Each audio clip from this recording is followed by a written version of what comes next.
sommes en appel. On pensait il y a un mois avoir obtenu un délai de 4 mois qui semblait raisonnable et pourtant il faut tout recommencer. Ben oui, CEGEP, la SCI Hôtel des Bains, qui est la même chose, utilise une voie de droit parfaitement normale. Ils font appel, c'est parfaitement leur droit, et donc la Cour d'appel réexamine le dossier et devra dire si elle accorde ou non le délai qui a été fixé par le premier juge. Vous pensez que ce délai peut être raccourci avec une délibération le 11 septembre, etc. Est-ce que ça peut être encore plus rapide? Mais la Cour peut faire ce qu'elle veut, absolument, elle a toute l'attitude pour donner l'expulsion immédiate, si elle le souhaite, des occupants. Vous avez d'autres recours après?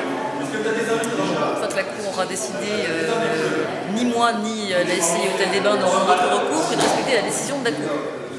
Et à la suite de cette plaidoirie, vous êtes confiante? Moi j'ai toujours confiance dans la justice de mon pays, je l'ai déjà répété à plusieurs reprises. Voilà, j'attends, les juges, c'est les juges qui décident, c'est pas moi. Donc moi j'ai plaidé, j'ai donné les arguments, ils ont reçu les arguments des uns et des autres et maintenant ils doivent décider de savoir de quel côté leur décision va pencher.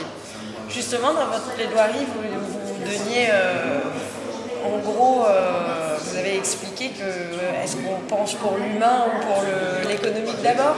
Oui, ben c'est ça, c'est exactement l'image que j'ai voulu donner à la Cour. D'un côté, on a des êtres humains qui sont en état de grande détresse, et ça, personne ne le conteste. De l'autre côté, une société qui, me semble-t-il, a les reins solides, qui peut patienter quelques semaines avant de récupérer son bien, même si, bien sûr, et ça n'est pas contesté par les demandeurs, la maison leur appartient et qu'il faut qu'à terme, ces gens partent. Mais les demandeurs d'asile pourraient partir beaucoup plus vite si l'État français respectait ses obligations en matière de logement. Et le grand silencieux dans l'histoire, c'est également effectivement l'État français. Je vous remercie.